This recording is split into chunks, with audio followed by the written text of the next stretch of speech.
পূরণ হতেই হবে, দাবি পূরণ হবে, মানে হবে কি হবে না মানেটা কি?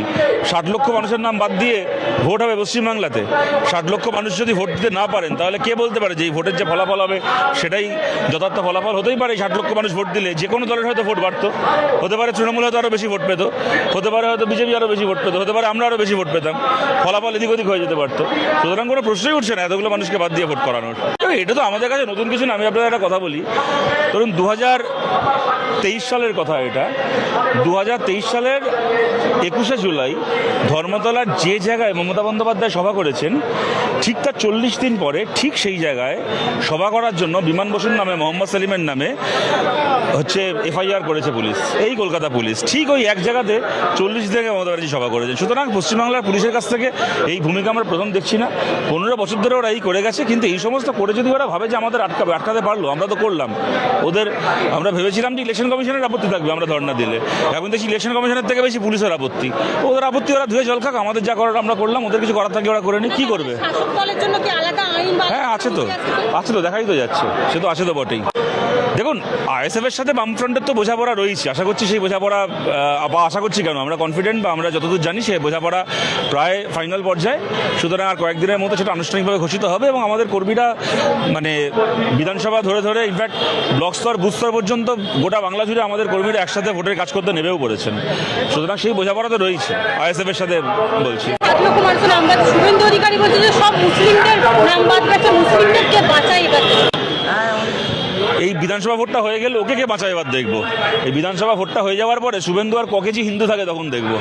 যখন এর আগে তৃণমূলে ছিল তখন ঈদের দিন শাহাবুদ্দিনের বাড়ি থেকে 3 বাটি খেত, তারপর EDCBI হাত থেকে বাঁচার জন্য আর অভিষেক ব্যানার্জির তারা খেয়ে বিজেপিতে গিয়ে এখন বড় হিন্দু হয়েছে।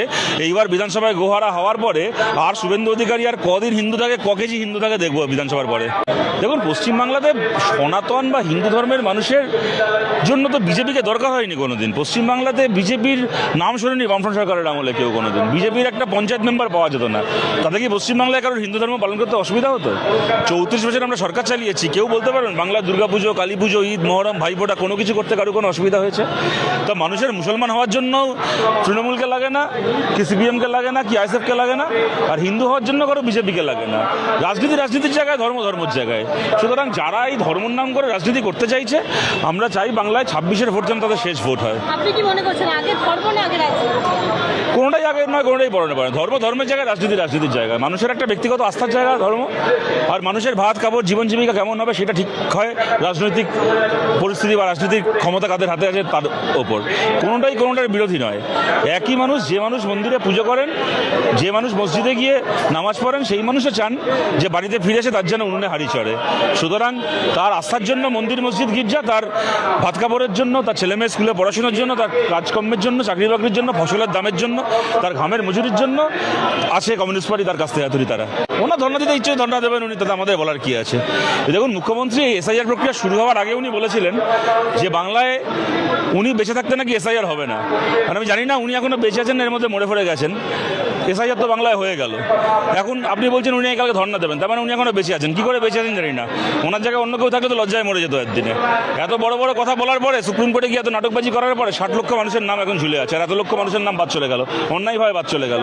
এখানে উপস্থিত আছে, এখন আমি নাম করে বলবো না আপনাদের সামনে, একজন সাংবাদিক একটু আগে এসে বলে গেল, এটা কভার করতে এসছে, আমাদের মিছিলে আসেনি, একজন সাংবাদিক তিনি, বাংলার একটা অত্যন্ত পুরনো, একটা অত্যন্ত বড় খবরের কাগজের সাংবাদিক তিনি, এসে এখন বলে গেলেন তার গোটা পরিবারের নাম আছে, তার বোনকে আর তাকে হিয়ারিংয়ে ডাকা হয়েছে, তার বোনের নাম রয়েছে, বাবা মায়ের নাম রয়েছে, তার নামটা বাদ দিয়ে দেওয়া হয়েছে লিস্ট থেকে, ডিলিটেড হয়ে গেছে তার নাম।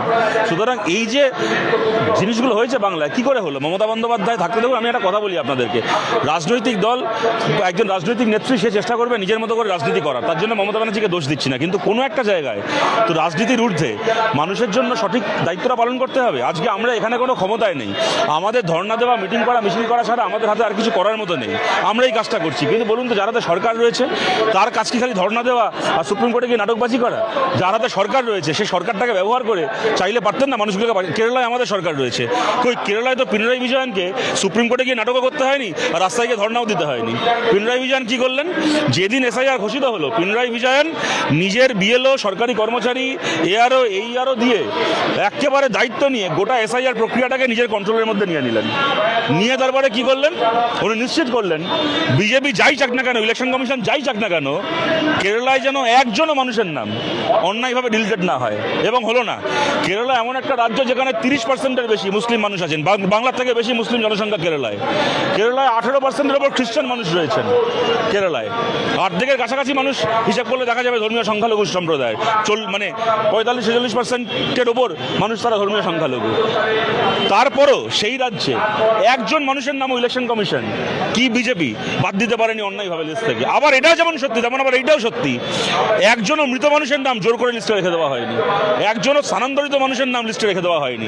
স্বচ্ছভাবে এসআইআর প্রক্রিয়া শেষ হয়ে যে নামগুলোর বাদ যাওয়া তাদের নাম বাদ গেছে, প্রত্যেকজন জেনুইন ভোটারের নাম লিস্টে রয়েছে। তার জন্য পিনারাই বিজয়নকে মমতা ব্যানার্জির মতো রাস্তায় নেবে আর সুপ্রিম কোর্টে গিয়ে নাকামি মারতে হয়নি। সুতরাং একটা সরকার, তার মুখ্যমন্ত্রীর এইটা কাজ, এইটা দায়িত্ব, উনি সেই কাজটাকে না করে উনি রাজনৈতিক সার্কাস করছেন ভালো কথা। ইলেকশন কমিশন দেখুন, ইলেকশন কমিশনকে প্রশ্ন করছেন কেন? ইলেকশন কমিশন তো বলেনি কখনো বাংলায় রোহিঙ্গা আছে। শুভেন্দু অধিকারীকে জিজ্ঞেস করুন বাংলায় রোহিঙ্গার নামের তালিকাটা কোথায় পাওয়া যাবে, ওর বাড়িতে না ওর অফিসে কোথায় পাওয়া যাবে বাংলায় 1,20,00,000 রোহিঙ্গা আছে বলেছিল বাংলায়, 1,20,00,000 রোহিঙ্গার তালিকা। ইলেকশন কমিশন তো এত লিস্ট বার করলো।